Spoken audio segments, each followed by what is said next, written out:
First of all four গাট, তাহলে four গাটের প্রথম পার্টটা যদি হয় মাউথ আর মাউথ ওপেনিং, খেয়াল করব mouth opening is surrounded by different mouth parts. আমরা একটু আগেই পড়ে আসছি, একটা লেকচারে পড়ে আসছি যে গ্রাস হপারের মাউথটা আসলে কিছু মাউথ ওপেনিংটা কিছু আসলে মাউথ পার্টস দিয়ে প্রোটেক্টেড বা সারাউন্ডেড থাকে। নামগুলো বলা মাত্র আপনার মনে পড়ে যাবে।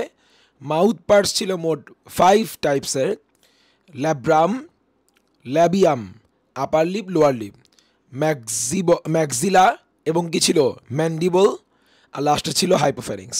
তাহলে ল্যাব্রাম, ল্যাবিয়াম, ম্যাক্সিলা, ম্যান্ডিবল আর কি ছিল হাইপোফ্যারিংস। 2 নাম্বার আমরা এটাও পড়ে ফেলেছি আগেই, mouth opening is directed downward. মনে পড়ে কি ভাইয়া বলেছিলাম হাইপোগন্যাথাস, যে মাউথ ওপেনিংটা নিচের দিকে ডিরেক্টেড। আমাদের মাউথ ওপেনিং ডিরেক্টেড কি সামনে ফরওয়ার্ড, আর ওদের মাউথ ওপেনিংটা ইজ ডিরেক্টেড কি ডাউনওয়ার্ড। এই ধরনের মাউথ ওপেনিংকে বলা হচ্ছে hypognathous. So mouth opening is situated at the base of pre-oral cavity of or siberium. Pre-oral cavity or siberium একটু বুঝতে হবে, ছবিটা খেয়াল করব। এই যে ছিদ্রটা, জাস্ট এই ছিদ্রটুকুর নাম হচ্ছে কি আসলে মাউথ ওপেনিং। আর মাউথ ওপেনিংয়ের ঠিক পরে এই ছোট্ট পোর্শনটুকু, মার্ক মাই কার্সার, এই যে এই ছোট্ট পার্টটার নাম আসলে প্রি ওরাল ক্যাভিটি। ওরাল মানেই তো বোঝাচ্ছে মাউথ, প্রি মানে কি ওই যে বলো না টেস্টের আগে প্রি টেস্ট, তাহলে মাউথ ওপেনিংয়ের ঠিক আগে প্রি ওরাল একটা ছোট্ট স্পেস, সো ক্যাভিটি। তাহলে এই মাউথ ওপেনিংয়ের ঠিক পরপর এই স্পেসটুকুর নামই হবে প্রি ওরাল ক্যাভিটি। এটাই বলা হচ্ছে যে প্রি ওরাল ক্যাভিটি থাকে মাউথের পিছনে। ওকে, তারপর মাউথ নিয়ে বলা হয়ে গেলে, এইটুকু নিয়ে বলা হয়ে গেলে দেন আসবে আমাদের পরবর্তী পার্টস। গলবিলের ইংলিশটা হচ্ছে ফ্যারিংস। ফ্যারিংস, so ফ্যারিংস is short comma tubular. আপনি ছবিটা খেয়াল করলে আমরা বুঝতে পারবো আসলে। বলেন এই যদি হয় ফ্যারিংস, তাহলে ফ্যারিংস তো খুব আহামরি কোনো ইলংগেটেড অনেক লম্বা কিছু না। ফ্যারিংস এখান থেকে যদি শুরু করে বলতে গেলে এই পর্যন্ত গিয়ে শেষ, এরটুকুর নাম আসলে ফ্যারিংস। কারণ এইটুকুর পরে আবার এই পার্টের নাম কি ছিল অন্ননালী, ইংরেজিতে আমরা কি বলবো ইসোফেগাস। সো ফ্যারিংস আসলে ছোট্ট খাট্ট একটা স্পেস, একটা জায়গা। 2 number next part of mouth, মাউথের পরেই তো ফ্যারিংস আসে না। মাউথের পার্ট হিসাবে আমরা কি পড়িয়েছিলাম প্রি ওরাল ক্যাভিটি, যে মাউথ অথবা ওরাল, তাহলে ওরালের পর কি আসে মাউথকে তো আমরা ওরাল বলি। সো মাউথের পর আসে হচ্ছে ওরাল ক্যাভিটি, মানে মাউথের আগে বলে আমরা কি বলতেছি প্রি ওরাল ক্যাভিটি। সো ওই মাউথ বলেন প্রি ওরাল ক্যাভিটি বলেন, তাহলে মাউথের এই পার্টটা বাদ দিলে এর পরের পার্ট কি ফ্যারিংস। তাহলে যেহেতু খাবারটা ঢুকতেছে মাউথ ওপেনিং দিয়ে, তাহলে যে খাবারটা মাউথ ওপেনিং দিয়ে এন্টার করতেছে মাউথের পর ওই খাবারটা কোথায় আসতেছে ফ্যারিংসে আসতেছে। এজন্যই আমরা লাইনটা বলেছি মাউথ ওপেনস ইনটু দ্য ফ্যারিংস। এবং ইজিয়েস্ট লাইন, তাহলে ফ্যারিংসের কাজ তাহলে কি করা, ফুডস পাস থ্রু দ্য ফ্যারিংস। তাহলে মাউথ দিয়ে যে খাবারটা ঢুকছে সেই খাবারটা ফ্যারিংসকে পাস করে করে কোথায় যায় ইসোফেগাসে পৌঁছায়। আপনি যদি ছবিটা খেয়াল করেন তাহলে আমাদের কার্সারটা যদি হয় ফুড, তাহলে food enters by the mouth opening then passes through the pharynx to reach the oesophagus. তাহলে খাবার মাউথ ওপেনিং দিয়ে ঢুকতেছে, তাহলে ফ্যারিংসটা পার হয়ে কিন্তু আসলে ইসোফেগাসে পৌঁছাচ্ছে। এবার আসি আমরা ইসোফেগাসে। Easiest, oesophagus is situated behind the pharynx. আপনি খেয়াল করবেন এই যদি হয় ফ্যারিংস, তাহলে ফ্যারিংসের পেছনে বাহাইন্ড দ্য ফ্যারিংস আমরা পাচ্ছি oesophagus. The oesophagus is a straight narrow tubular passage. খেয়াল করব ইসোফেগাসটা আসলে মানে এই যে এইটুকুর নাম ইসোফেগাস, তো আমরা অলমোস্ট এই যে স্ট্রেইটই ধরে নিব স্ট্রেইট, এবং এটা কিন্তু এই সাইডে এর নাম কিন্তু ছিল ক্রপ। ক্রপের সাথে কম্পেয়ার করলে ইসোফেগাসকে আমরা আসলে ভালো মতোই ন্যারোই বলতে পারি আসলে, কারণ এটা তো এর তুলনায় অনেক ব্রড না। সো ন্যারোই বললাম আমরা এর সাথে কম্পেয়ার করে, পাশাপাশি কম্পেয়ার করে। এই যে ক্রপ, এই যে ইসোফেগাস, সো ন্যারো হবে। এবং টিউবিউলার প্যাসেজ, প্যাসেজ যার ভিতর দিয়ে কিছু যায়, একে না আমরা প্যাসেজ বলি। তাহলে ইসোফেগাসের ভিতর দিয়ে তাহলে কি যায়, অফকোর্স খাবার যায়, এবং খাবারটা ইসোফেগাসের ভিতর দিয়ে যায় গিয়ে কোথায় পৌঁছায়? ক্রপে। তার মানে যে খাবারটা এখন কোথায় আছে? ফ্যারিংসে। ওই খাবারটা ইসোফেগাসের ভিতর দিয়ে পাস করে আসলে কোথায় পৌঁছাবে? ক্রপে পৌঁছাবে। এটাই বলা হচ্ছে food passes through the esophagus to the crop. তাহলে আমরা শেষ করলাম টু দ্য ক্রপ। এবার তাহলে আমরা বলবো ক্রপ নিয়ে। খেয়াল করো, the oesophagus finally taking the shape of sac like structure. এবার আমরা বলতেছি হচ্ছে ইসোফেগাসটা স্যাক লাইক স্ট্রাকচার হচ্ছে। স্যাক মানে কি? এখানে স্যাক লাইক স্ট্রাকচার বলার পিছনে আসলে একটা ব্যাপার আছে। আপনি হয়তো খেয়াল করেছেন বায়োলজিতে যাকেই আমরা স্যাক লাইক স্ট্রাকচার বলি তার একটা কমন প্যাটার্ন আছে। আমরা কি বলি? আমাদের যে ইউরিনারি ব্লাডার, এটাও কিন্তু স্যাক লাইক। এর ভিতরে কি থাকে? আমাদের ইউরিনটা টেম্পোরারি সময়ের জন্য স্টোর থাকে। ইভেন আমরা আমাদের স্টোমাককে বলি স্যাক লাইক স্ট্রাকচার, কারণ স্টোমাকের মধ্যে খাবারটা ডাইজেশনের সময় টেম্পোরারি সময়ের জন্য থাকে। এজন্য খেয়াল করো, যেটাই স্যাক লাইক একটু একটু একটু ওয়াইড একটা অর্গান, বাট ওইটা আসলে না। একটা আমরা একটা মিনিং বের করে নিলাম, একটা প্যাটার্ন খুঁজে নিলাম। সো যেটাই স্যাক লাইক স্ট্রাকচার তার ভিতরেই কিছু না কিছু কি থাকে? টেম্পোরারি সময়ের জন্য কিন্তু স্টোর আমি দেখতে পারতেছি আছে।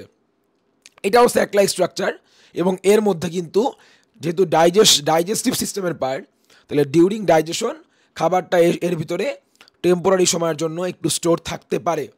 এবং ক্রপের ওয়ালটা হচ্ছে থিন ওয়াল। আপনি দেখেন, ইজি করে বোঝানোর জন্য কিন্তু কাজ করছি আমি। এই যে এই ওয়ালের সাথে এইটুকুর নাম যদি হয় গিজার্ড, গিজার্ডের ওয়ালটা কম্পেয়ার করেন, তাহলে ক্রপের ওয়ালটা হবে থিন। সবসময় আমরা কি করতেছি? সাইড বাই সাইড কম্পেয়ার করতেছি। সো ক্রপের ওয়াল যদি হয় থিন, তাহলে গিজার্ডের ওয়াল তাহলে কি হবে? থিক।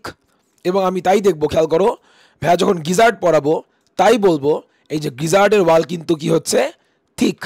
এই যে থিক হচ্ছে, তাহলে থিক লেয়ার বা থিক ওয়াল আছে। তাহলে ক্রপের ওয়ালটা হচ্ছে থিন এবং মাস্কুলার, এখানে মাসল থাকে। তাহলে বলো আমরা কি শিখলাম? এই যদি হয় ক্রপ, তাহলে ক্রপ হচ্ছে কি? একটা স্যাক লাইক স্ট্রাকচার।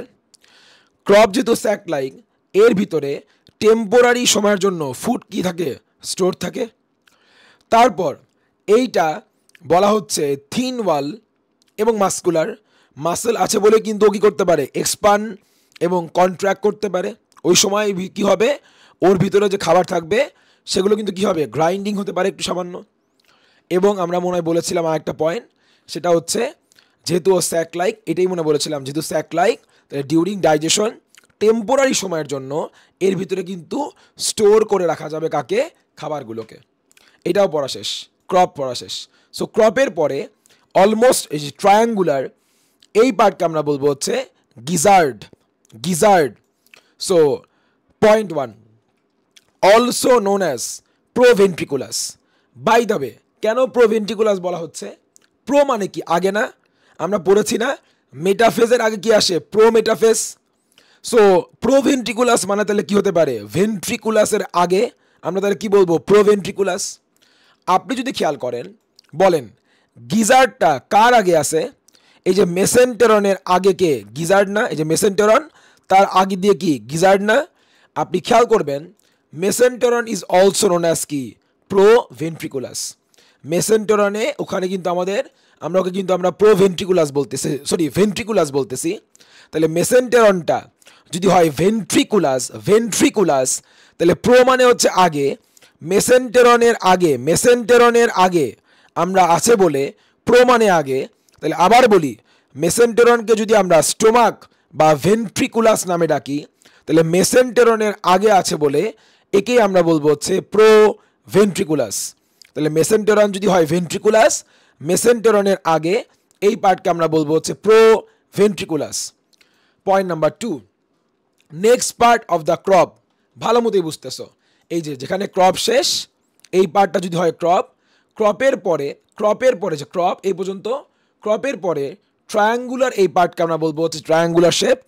এই পার্টটাকে আসলে আমরা বলবো হচ্ছে গিজার্ড।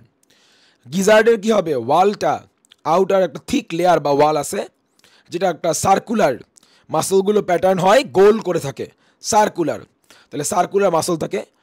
সার্কুলার শব্দটা না বললেও চলবে, সমস্যা নাই। এখানে থিক মাসল থাকে বললেই চলবে। সব থেকে ইম্পর্টেন্ট, সব থেকে এমসিকিউ এর জন্য সব থেকে ইম্পর্টেন্ট এর পরের 3টা পয়েন্ট। এই যে থিক ওয়ালটা, সেই থিক ওয়ালে পাওয়া যায় 3 ধরনের জিনিস। কি পাওয়া যায়? কাইটিনাইজড টিথ, শক্ত দাঁত পাওয়া যায়। তারপর 6টা প্যাড এবং 6টা লংগিচুডাল, লম্বালম্বি ভার্টিক্যালি থাকে এমন কিছু লাইন্স বা ফোল্ডস, হ্যাঁ ভাঁজ বলতে পারি আমরা। ফোল্ড করা, যে ফোল্ড করা মানে কি, বই ভাঁজ করে ফেলা না, কাপড় ফোল্ড করতেছো ভাঁজ করে ফেলতেছো না, এমন কিছু ভাঁজ বা ফোল্ডস থাকে। আমরা লাইন বললেও চলবে, ফোল্ড বলতে পারে, ফোল্ডস বলতে পারলে আরও ভালো। এখন কাইটিনাইজড, কাইটিন দিয়ে তৈরি দাঁত। সো এই যে কি বলেছিলাম, শক্তপোক্ত যে লেয়ারটা আছে, থিক ওয়ালটা আছে, সেখানে হাইলি কাইটিনাইজড যে টিথ থাকে, টিথের কাছ থেকে কী করা, ফুডকে গ্রাইন্ডিং করতে হেল্প করবে। তারপর এই যে প্যাড এবং যে ফোল্ডসগুলো আছে, এর মধ্যে থেকে প্যাডের কাজটা জানতে হবে। প্যাডগুলো কি করে, খাবারের সাথে যদি কোনো আনওয়ান্টেড সাবস্টেন্স চলে আসে, টক্সিক কিছু চলে আসে, ধুলাবালি চলে আসতে পারে, এই খাবারকে ডাইজেস্ট করার আগে খাবারগুলোকে ওরা একবার ছেঁকে নেয়। সো এই প্যাডগুলো ফিল্ট্রেশনে হেল্প করে। 8 number, valve present at the end of gizzard prevents the passage of foods from the meat gut to the gizzard. খুব ইজি কথাবার্তা। এই যে গিজার্ডের শেষে কি থাকবে, ভালভ। কারণ খেয়াল করবেন, গিজার্ড দিয়ে কিন্তু কি শেষ, স্টোমোডিয়াম বা ফোরগার্ড শেষ। গিজার্ডের পর থেকে তাহলে কি শুরু, মেসেন্টেরন বা মিডগার্ড শুরু। আমরা হার্টেও খেয়াল করেছি, যেখানে একটা জিনিস শেষ হয় আরেকটা নতুন জিনিস স্টার্ট হয়, যেখানে অ্যাট্রিয়াম শেষ হয় ভেন্ট্রিকল শুরু হয়, ওখানে কিন্তু দুজনের মাঝখানে দরজায় দেওয়া প্রয়োজন। একটা রুম শেষ আরেকটা রুমের শুরু, তাহলে আমরা কি মাঝখানে কি দিব, ডোর দিব, দরজা দিব। এই ভালভ মানে আসলে ডোর বা দরজা। তো যেহেতু গিজার্ড দিয়ে, আবার বলি, স্টোমোডিয়াম বা ফোরগার্ড শেষ, গিজার্ডের পর কি আসবে, মেসেন্টেরন বা কি আসবে, মিডগার্ড। এই জন্য গিজার্ডের শেষে আমরা একটা ভালভ দেখতে পাবো। এই ভালভটা আসলে খাবারের সামনে আগানোকে কন্ট্রোল করবে। এই ভালভটা আছে বলেই খাবারগুলো কি করবে না, ব্যাকওয়ার্ডসে আসতে পারবে না। খাবারগুলো গিজার্ড থেকে মেসেন্টেরনে যাবে এবং দেন গ্র্যাজুয়ালি খাবারগুলো সামনেই আগাবে। তাহলে আমাদের স্টোমোডিয়াম নিয়ে বলা শেষ। এরপরে লেকচারে আমরা খুব দ্রুত মেসেন্টেরন এবং সাথে আমরা চেষ্টা করব আমাদের যে হাইনগাট, প্রোক্টোডিয়াম, এই দুটো একসাথে বলে দিতে।